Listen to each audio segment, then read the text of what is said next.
Good morning, Knicks Nation. Today is Thursday. It is the 4th day of August 2022.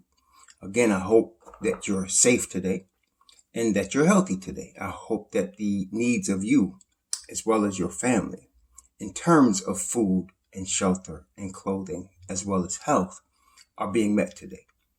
Again, blessings upon those that work in the healthcare field, and the first responders who are every day trying to save lives, and those who pick up garbage for us to keep streets and sidewalks and highways and parks clean, and those that make deliveries for our convenience. Double blessings on the men and women that are out here trying to rescue and deliver the victims, the teenagers and children that are the victims of child molestation and pedophilia. Also, victims that are victims of prostitution and child prostitution. Victims also of pornography and child pornography. Victims of sex slavery and human trafficking, and double curses upon those perpetrators and perverts and profiteers who traffic in this human misery. Finally, blessings upon the homeless. Nearly 600,000 men, women, and children in the United States today, and more every day, that are losing their homes, that have children sleeping in the streets, and millions around the world in similar or worse conditions. Blessings upon. For theirs is the kingdom. And if you could do anything to help, do it.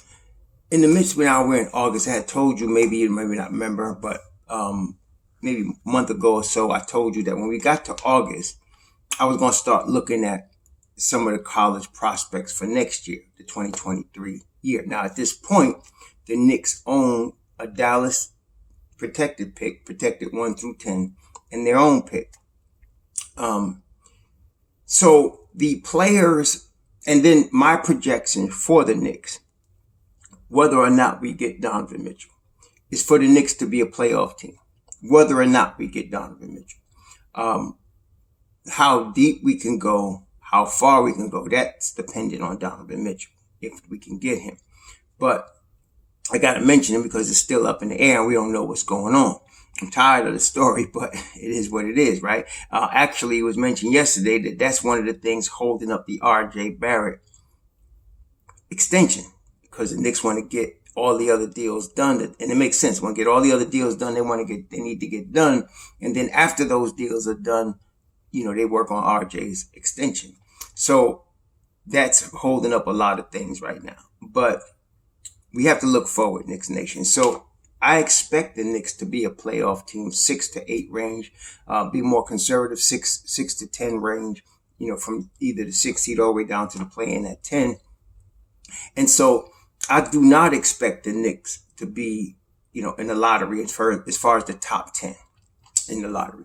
Now, they could trade up into the top 10 if they want to, and depending on who gets what. But as we saw this particular past draft, when there's a really dynamic, potentially game-changing player, teams are not going to trade out of that position, especially if they were losing teams that are going to, need talent, as we saw with a Jaden Ivey or Benedict Mathurin this past season. So it's going to be difficult to trade up. And today I want to talk about Scoot Henderson. Couple things. Every single year, I've been around a minute, right? So every single year, there's players that come out and there's people that hype them. This is the next whatever, the next whoever, the greatest ever, or, all of that. Oftentimes, 9 times out of 10, it's overhyped and people are wrong. And so that's what happens. Scoot Henderson has the potential to be a true game changer. Better than Jaden Ivey. Game changer. On a John Morant level for real. Game changer. And the reasons are this. See, there's a lot of players that come out every year that are uber athletic. One of the things that makes a guy get on the radar for the NBA, one of the things is a level of athleticism, particularly if you're not like 7 feet tall like Victor Wembanyama. We'll talk about him another time. But I consider Scoot at this particular stage in the top 10 the biggest game changer potentially, even bigger than Victor Wembanyama. And that's because of his body. And we'll talk about that. But he's played most of the G League this past year at age 17. His birthday is February 4th, I think. I think it's February 4th. So he was born February 3rd, 2004. So he just turned 18 in February. And so next year at the draft, he'll be 19. Now, let's start with some quasi-negative. A lot of times a kid that starts playing against grown men when they're young like that, 18, sometimes they hurt themselves because even though, they're young and they can, rebound from injuries faster, sometimes, it just wears on anybody's body. And so, sometimes when a kid starts when they're 17, generally speaking, most players on the NBA level start getting into their prime as far as the athleticism, putting it all together, seeing the game slowing down for them on a mental as well as physical level. They start reaching that at age 26, 27.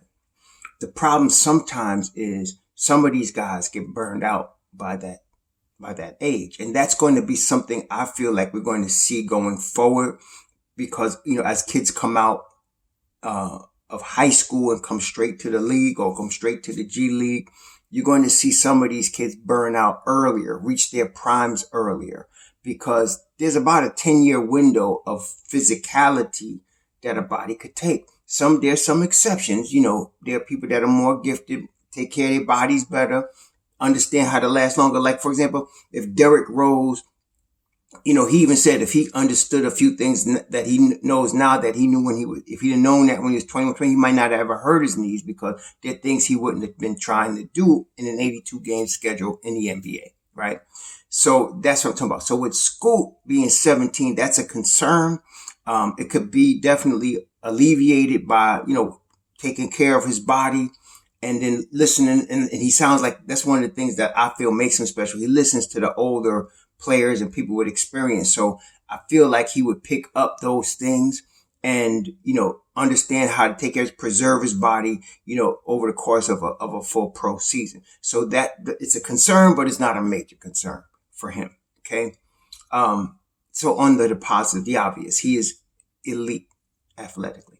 Okay. He's elite at 6'2", the comparison that I saw most was when I looked at the video and I looked at his interviews with different people was Russell Westbrook. And that's appropriate. But the thing that turned my eye, if y'all know me, you know what it is.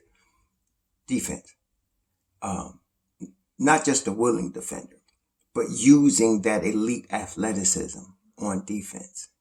Yeah, I don't know what his wingspan is, but he's got huge hands. He covers a lot of ground. He knows how to position himself, and he's getting better. And this is the thing I like about him. I think one of the most thing I like about him, aside from the defense being number one, but he may not grow anymore. I don't know. He's 6'2", 195. He's already got an NBA body, but he's still young enough that he could, he could grow another inch, maybe more. We don't even know. But even if he doesn't, one thing I can guarantee, and this is the scary part, he's going to get faster. He's going to get faster and quicker. That's the scary thing. Okay. He's going to get faster and quicker.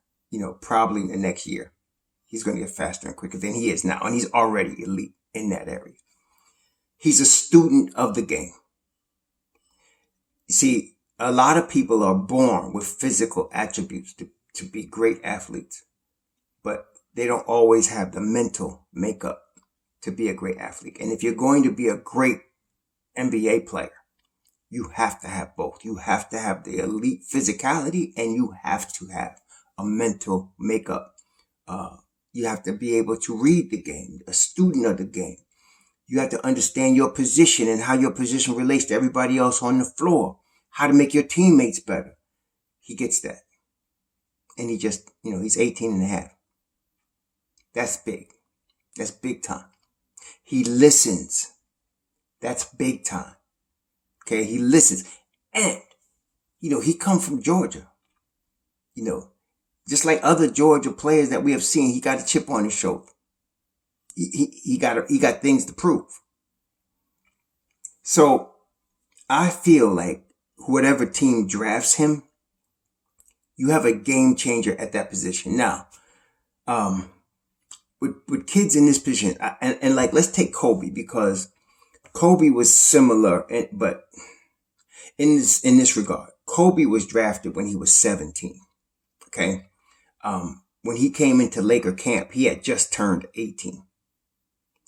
And in terms of work ethic, he was just like this kid was just like that, extreme work ethic, like determined to become great. Not just good, great. But because of how young he was, the Lakers did not, put him out there and play him 40 minutes when he was 18. He played behind Nick Van Exel. He developed over the next year, 2 years.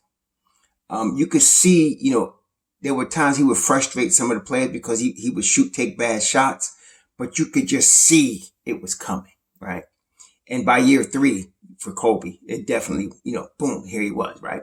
And at that time, he's only 20, right? I see that with this kid. So I don't know whatever team drafts him, if you're going to want to put him out there like they did Cade Cunningham this year in Detroit, right away, as far as playing heavy minutes and starting every game. But you definitely want to bring him along, because by the time this kid is 20, 21, yeah, it's going to be rough, man. And it's because of the mental. He reads the game. And what I've noticed is, because he's one of these players that it won't take him long for the game to slow down for him. That's what special is. Like, it takes most players 2 or 3 seasons for the game to slow down for them. That's most NBA players. NBA is the league, man. It's the fastest game on the planet. Everything moves at lightning speed. And so it catches most guys, like 95% of the guys that play in NBA, and even the really, really good guys, superstars, they gotta adjust to the speed of the game. But then there's a few of them that they're the reason everybody else has to adjust. They're so fast. I mean, in terms of understanding what was transpiring, reacting to it, and getting done right away. And I'm so glad that he's got another year in the G League, because, like I said, next year he'll be 19 and a half coming, into the draft, and he's going to be good. So, I mean, like, whoever gets this kid now, this is the thing, like, as far as the Knicks are concerned, the boy's a game changer. So imagine getting Russell Westbrook with a jump shot. You wouldn't call him Westbrook. See, he only shot 17% from 3, but that's deceiving. He's not deceiving in the sense that he couldn't shoot 3 consistently. He couldn't. I mean, he took 2 a game, wasn't very confident, but he was 17, right? So I'm very confident that will improve because of his talent. Some people just have that talent, man. He's got the talent. I'm very confident he'll double that. This year. It'll be in the low, mid 30s, his 3-point range, because of the talent that I mentioned and because of the work ethic that he has. So I'm not really worried about the 17% 3-point. More importantly, though, he already has NBA level mid-range, right? He can get there because of his athleticism and speed. He can get where he wants to get on the floor. There's some guys, like, people like to talk about RJ Barrett not having the right hand. And I always say, when somebody forces him right, let's see what happens, because you can't stop him going left, right? He gets there. He's going, and he's still going, and he's going to flush it on you. This kid is more. He's right, left, center, whatever. He can get where he wants to on the court. He just has to learn more. And he's doing that. He's going to do that this year in the G League. For the Knicks, this is a tough decision, because, like, okay, you just signed Jalen Brunson. You want Donovan Mitchell, right? You got Emmanuel quickly, and then there's Deuce McBride, who I don't even know what they're going to do with. This kid is worth all of them. but you have to let him. His timeline is a little earlier than the Knicks. You would have to give him that 2 seasons, to get up and at him, and then I'm telling you, when I say the 2 seasons, I'm not talking about 2 seasons to adjust to the league. I'm talking about 2 seasons to lead you deep into the playoffs. That's how good this boy could be to me. I'm talking about when he's 19, you need that season for him to get adjusted. And then season 2, he's like, John Morant leading Memphis into the playoff. That's how good this kid is. Okay. Like I said, I'm not concerned with his 3-point shot. If he can get a consistent, and I believe he can, 35, 36%, league average. If he can consistently do that, offensively, it's a wrap. Okay. It's a wrap. Defensively, he's already engaged. Very few 17-year-olds that have that athletic ability are engaged like he is on the defensive end. And he can already play the defensive end. He's still got a lot to learn. He's intelligent. He's an intelligent young man. And as far as basketball wise, I don't know what he's about off the court and I can't judge him there. But in terms of basketball IQ, he's an intelligent young man. He still does things that you would expect a 17-year-old to do. Forces some things, out of position, some things. No, but he knows that. And he wants to get better. This year in the G League is going to be big for him because he's going to get better. He's going to get better. Now, he broke his rib beginning of the past season, and that set him back a little bit starting in the G League. But when he came on hard. So hopefully, he doesn't get hurt and he stays, healthy the whole year because then we'll see something. I feel like he should be the number 1 pick at this point. Now, it's early.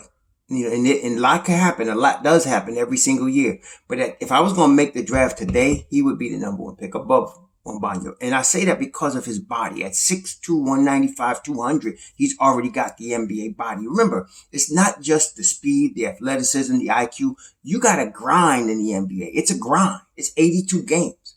Okay? And if you're playing the way they guys play today, you got to play 72 probably.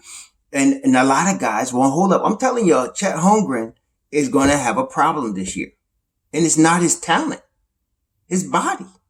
It's a grind. Forget, banging with big dudes, banging with Rudy Gobert's or banging with, all of these muscular dudes in the NBA, your Bam Adebayos and all of that. Forget that. And that's hard enough. But you're talking about you're in Miami today. You're in Dallas tomorrow. And somebody's waiting for you to be banging with you there. And you're going to be doing that for 82 games. So it takes more than just talent. You got to have the body to withstand that. Okay. This kid does. He's already 6'2", like I said, 195, 200, muscular. He's already got that. Okay. And again, there's certain expectations I'm having with him just by listening to his interview, looking at his video, listening to him talk.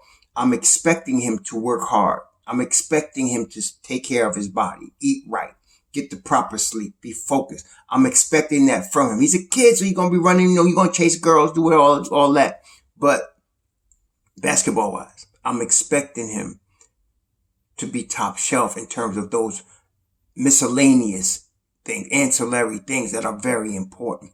That being the case,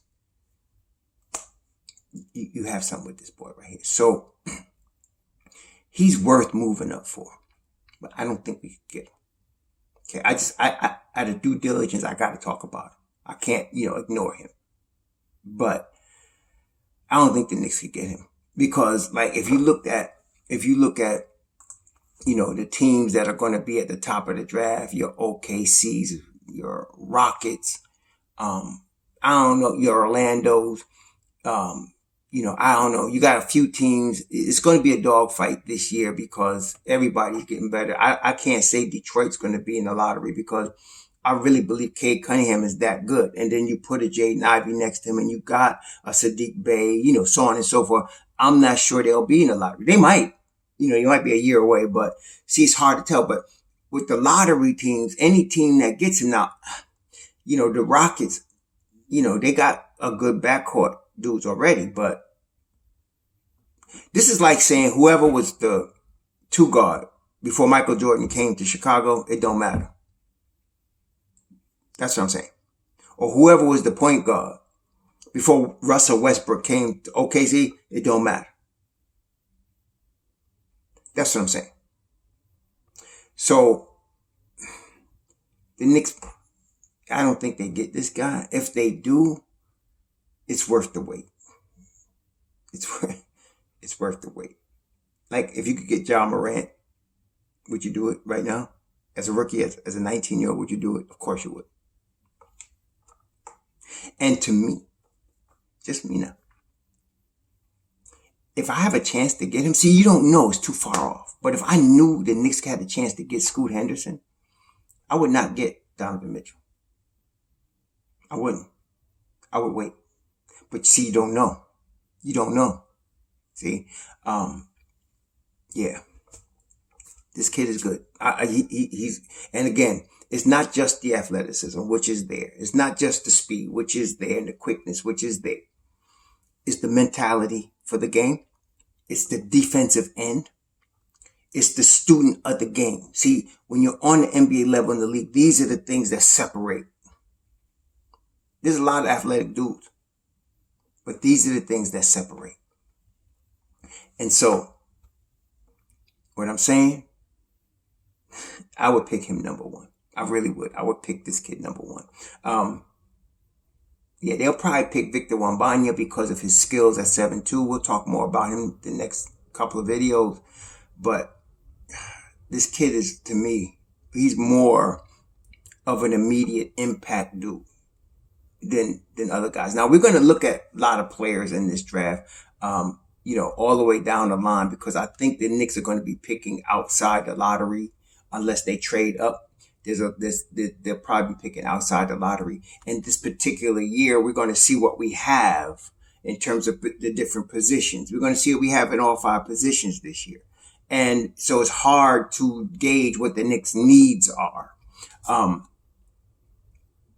But they're going to probably be picking the best player available, And so we're going to be looking at a variety of players, even in places where we're stacked, So just, bear with us, because like I said, I don't know what the Knicks will need until you get to the end of the season. And this is why I say we need to let Obi start this year. We need to trade Randall. We need to trade Fournier and D Rose. We need to let these kids play so we see what we have. This particular draft coming up with Scoop and Victor at the top of it is, and I haven't even looked at the rest of the kids yet. So I'm going to look at them and see what happens. I mean, there's some kids that are going to be coming that came out this year and went back, like Terquavion Smith, from North Carolina State. He went back and he's going to be better next year. So there's guys to look at. But in terms of what the Knicks need, it's hard to tell right now. We stacked at a lot of positions. So I want to see what Obi has. I want to see, how RJ develops. I want to see how Brunson fits and IQ, the whole nine. So we got to see what we do next year. If all of these guys start busting it out, we may not pick anybody. We may trade the pick for another established player, but we don't know yet. We don't know yet. Unless you got a crystal ball, you don't know. So we got to see what happens. But Scoot Henderson, he real deal, man. There's no doubt. He real deal. He's a game-changing real deal dude. So, I'm very excited about him. Whatever team gets him is going to move forward. I don't care how bad you are. You're going to move forward with this kid. That's how good he is. And if he goes to a team that has a need at that point or at that 2 guard. See, if he went to Detroit, it'd be kind of tough because they got Jaden Ivey, right? If he went to OKC, you got Josh Giddey and SGA. Now, if he was in a position where OKC could draft him, and some of you guys that have been drooling for SGA, this is a situation you might be able to get him. Because if OKC was to draft Scoot Henderson, you got to give this kid the ball. Okay? So that makes Josh Giddey or SGA expendable, right? And then, you got Trey Mann still. So depends on who gets him. But right now, all of the teams, OKC, I mentioned the 2 guys they have. The Kings have Davion Mitchell, right? And they're stacked also at the guard. They stupidly let Halliburton go, but they stacked at the guard. Then of course, so is Suggs in Orlando. Then, we talked about Halliburton in Indiana. So there's only a few teams that when they get him, will be able to say, okay, let's take this kid. And let's not. But this kid is good, man. He's really good. So we'll see what happens. But I'm excited about him. I feel like he's a game changer, a legit game changer on NBA level. I feel like he's good to stay in this G League this year again and come back next year and come into the league and give him a year, maybe two, and it's lights out, baby. This kid's the deal. So, Scoot Henderson, legit. He gets the thumbs up from Raw Hebrew. Y'all enjoy the rest of your Thursday. Shalom.